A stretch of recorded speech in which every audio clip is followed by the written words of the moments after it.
Hello students, आज के maths paper का सेट सी सॉल्व करते हैं।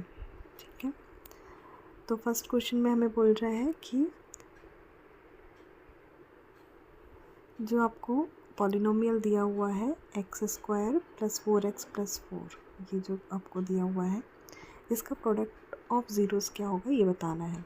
तो हमें पता है कि यहाँ से हमें ए बी और सी की वैल्यू निकाल लेनी है। पहले तो ए 1 होगा, बी की वैल्यू हमारी 4 हो जाएगी और सी की भी वैल्यू कितनी हो जाएगी, 4 हो जाएगी। प्रोडक्ट ऑफ ज़ीरोज़ का फॉर्मूला होता है क्या, सी बाय ए। तो सी की वैल्यू रख दीजिए 4 अपॉन ए की वैल्यू 1, तो आंसर कितना आ जाएगा 4, जो कि है आपका option number B. Second question में देखते हैं। सेकेंड क्वेश्चन में बोल रहा है कि कौन सा क्वाड्रेटिक इक्वेशन नहीं है, नॉट बोल रहा है। ठीक है, तो क्वाड्रेटिक इक्वेशन का जो स्टैंडर्ड फॉर्म होता है वो क्या होता है, ए एक्स का square plus b x plus c equal to 0, इस फॉर्म में होता है। ठीक है, तो इसमें से देखना है कि मेन हमको एक्स स्क्वायर, एक्स का पावर चेक करना है कि 2 आ रहा है कि नहीं किसी में। ठीक है, तो फर्स्ट अगर ए वाले को चेक करोगे ना, एक्स माइनस 5, तो यहाँ पर जब हम एक्स और एक्स को मल्टीप्लाई करेंगे तो यहाँ पर आपको एक्स स्क्वायर मिल जाएगा। ठीक है, तो ये क्वाड्रेटिक इक्वेशन है। फिर नेक्स्ट वाला बोल रहा है एक्स माइनस 1 और एक्स माइनस 2, इसको भी हम मल्टीप्लाई करेंगे ना तो एक्स और एक्स मल्टीप्लाई होगा, तो यहाँ पर भी हमें क्या मिल जाएगा, एक्स स्क्वायर मिल जाएगा, तो ये भी क्वाड्रेटिक होगा। फिर बोल रहे हैं थर्ड ऑप्शन में एक्स माइनस 3 का होल स्क्वायर, तो देखो इसका ब्रैकेट ओपन करोगे ना तो ये आपको एक्स का स्क्वायर दे देगा। ठीक, तो ये भी आपका क्वाड्रेटिक इक्वेशन है। लास्ट वाला जो टर्म है वो बोल रहा है आपका फोर्थ ऑप्शन में 2x प्लस 5, इसमें x का पावर 2 नहीं आ सकता इसको सॉल्व करने से, तो आपका ऑप्शन डी जो है वो इसका करेक्ट ऑप्शन होगा।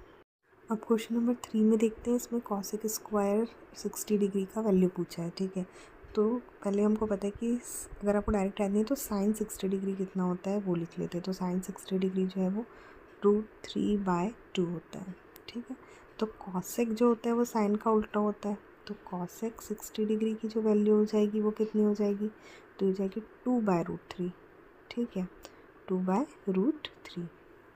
अब इसका स्क्वायर बोला है तो ये पूरे ही टर्म का क्या करना पड़ेगा, हमें स्क्वायर करना पड़ेगा। तो 2 का स्क्वायर कितना हो जाएगा 4 और √3 का स्क्वायर कितना हो जाएगा 3 हो जाएगा, तो आपका ऑप्शन नंबर डी जो है वो सही आंसर होगा। अब क्वेश्चन नंबर 4 में देखते हैं। तो क्वेश्चन नंबर 4 में क्वाड्रेंट्स के बारे में पूछ रहा है ना, तो देखो क्वाड्रेंट्स में हमें पता है कि ये प्लस वाला एक्स होता है, ये माइनस वाला एक्स, ऐसे ही इधर प्लस वाई होता है और इधर माइनस वाई। ठीक, तो यहाँ पर जो क्वाड्रेंट्स होते हैं, पहला वाला जो क्वाड्रेंट होता है ये, इसमें दोनों वैल्यूज़ प्लस प्लस की रहती हैं। ठीक है, इसमें एक्स माइनस का होगा और वाई जो है वो प्लस का होगा। ठीक, यहाँ पर एक्स और वाई दोनों ही माइनस माइनस के रहते हैं और यहाँ पर आपका एक्स प्लस का होगा और वाई माइनस का होगा। ठीक है, तो इस तरीके से क्वाड्रेंट्स होते हैं। ये फर्स्ट क्वाड्रेंट, ये सेकंड क्वाड्रेंट है ना, ये फर्स्ट है, ये सेकंड है, ये थर्ड है और ये फोर्थ क्वाड्रेंट है। अब हमें पूछ रहा है कि -1 और -4, तो दोनों ही वैल्यूज़ क्या है, माइनस में है ना, दोनों ही वैल्यूज़ माइनस में है, तो कौन से क्वाड्रेंट में आ जाएगा, थर्ड क्वाड्रेंट में। तो आपका आंसर क्या हो जाएगा, थर्ड क्वाड्रेंट, सी आपका सही आंसर होगा। अब इसमें पूछ रहा है कि कोन का कर्व्ड सरफेस एरिया क्या होगा, है ना, तो जो कोन होता है उसका कर्व्ड सरफेस एरिया का फॉर्मूला आपको डायरेक्ट याद होना चाहिए, है ना। तो जैसे कि ये इसकी हाइट हो जाती है और ये वाली जो साइड वाली आपको लाइन दिख रही है इसको हम स्लैंट हाइट स्मॉल एल से रिप्रेजेंट करते हैं। ठीक है, तो अब जैसे कि आपने जोकर की कैप देखी या फिर टेंट को जैसे कपड़ा लगा जो यूज़ होता है, ठीक है, तो ये सब जो है वो कर्व्ड सरफेस एरिया में आते हैं। तो कर्व्ड सरफेस एरिया जो होता है वो कितना होता है इसका, πr/l, तो ये हमें ऑप्शन में दिख रहा है सी, πr/l। अब फिलअप में आ जाते हैं। तो फिलअप में आपको फर्स्ट क्वेश्चन बोल रहा है कि √1 प्लस कॉट स्क्वायर थीटा, इसका वैल्यू क्या होगा, तो ये होता है आपका कॉसेक स्क्वायर थीटा। ठीक है, फर्स्ट फिलअप का आंसर। ये भी डायरेक्ट फॉर्मूला है, जैसे sine square theta plus minus का cos square theta equals to 1 होता है, तो ये एक फॉर्मूले की तरह आपको याद होना चाहिए था। अब नेक्स्ट क्वेश्चन में बोल रहे हैं कि सेकेंड क्वेश्चन में system of linear equation has no solution. Condition आपको बोल रहा है कि अगर नो सॉल्यूशन होता है तो नो सॉल्यूशन के केस में हमें पता है कि लाइंस कैसी बनती है। तो आपकी लाइंस जो बनती है वो दोनों ही इस तरीके से बनेंगी, जैसे कि ये आपके दोनों इक्वेशंस को रिप्रेजेंट करेंगे। जैसे कि एक कंडीशन होती है कि अगर वो यूनिक सॉल्यूशन है तो उसमें ऐसे इंटरसेक्शन वाली लाइंस बनती है ना, एक पॉइंट पे मिलती हैं। इनफिनाइट सॉल्यूशन है तो एक कोइंसिडेंट लाइन बनती है, सारे पॉइंट्स एक ही लाइन के ऊपर लाई करते हैं। तो इस वाले केस में नो सॉल्यूशन के केस में वो कैसा होता है, पैरेलल लाइंस होती है। तो आपका आंसर हो जाएगा लाइंस आर पैरेलल। सेकंड का आंसर होगा लाइंस आर पैरेलल। थर्ड वाले क्वेश्चन में पूछ रहा है कि एक साइक्लिक क्वाड्रिलेटरल का one of the angle is 60 degree. ठीक है, तो साइक्लिक क्वाड्रिलेटरल जो होता है, तो साइक्लिक क्वाड्रिलेटरल इस तरीके से हमें दिखता है, एक साइक्लिक क्वाड्रिलेटरल। ठीक है, ये पूरा यहाँ टच हो रहा है।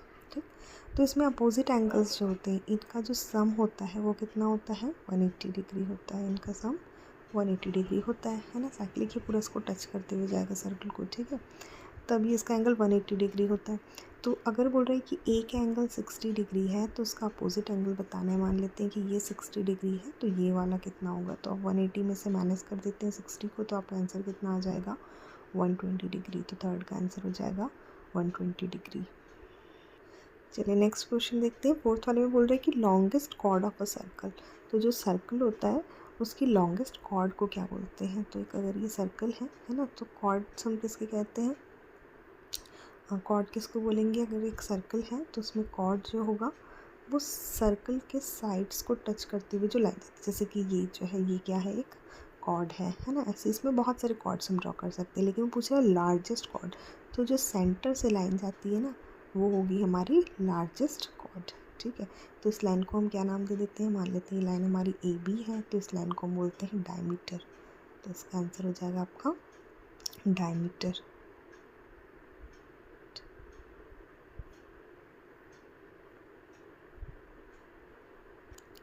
और फिलअप में लास्ट क्वेश्चन पूछ रहा है कि फाइनेंशियल ईयर जो है वो आपका एंड कब होता है। फाइनेंशियल ईयर एंड्स ऑन, तो ये होता है आपका 31 मार्च को, है ना। स्टार्ट पूछता तो हम बोलते 1 अप्रैल, और एंड पूछ रहा है कब होता है, ये 31 मार्च को।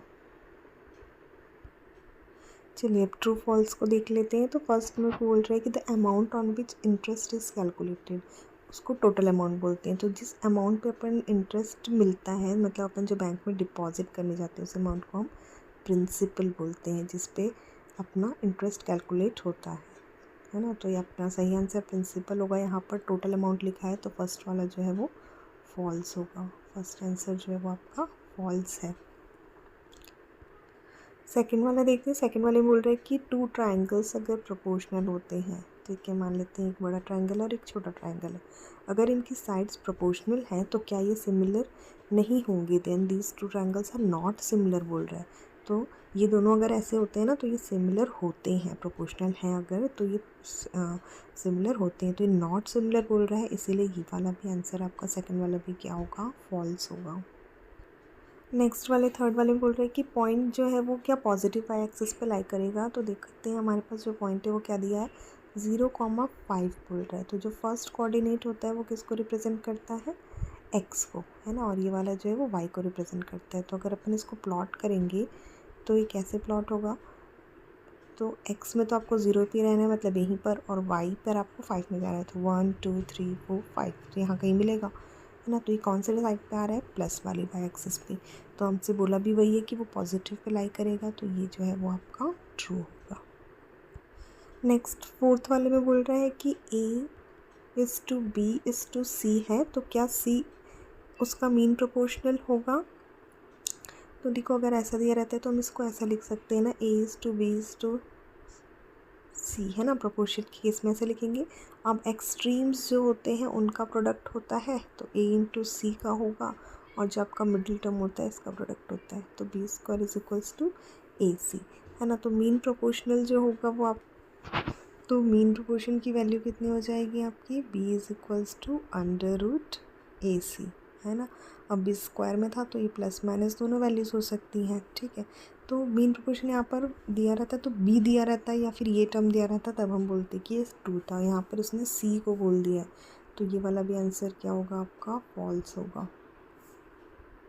चलिए लास्ट क्वेश्चन देखते हैं। इसमें बोल रहा है कि sum of two odd numbers is always even. जैसे कि ऑड नंबर्स प्लस 1 और 3, इसको सम करोगे तो 4 मिलेगा, ठीक है। 5 और 3 को ही ले लेते हैं, या फिर कुछ और नंबर 7 को ले लेते हैं, तो इसका आंसर हमको 12 मिल जाता है, ठीक है। तो कैसा नंबर आ रहा है, हमेशा आंसर जो है वो इवन ही आ रहा है, कब, जब हम ऑड नंबर्स को ऐड कर रहे हैं तो, ठीक है। तो ये वाला आंसर आपका क्या होगा, ट्रू होगा। तो इस तरीके से हमने जितने भी आपके MCQ पार्ट थे 15 मार्क्स के, वो कवर कर लिए हैं। अगर आपको और भी सेट के चाहिए तो आप कमेंट करिएगा। अगर आपको इसके साथ लॉन्ग आंसर के भी सॉल्यूशंस चाहिए तो आप उसको भी कमेंट कर सकते हैं।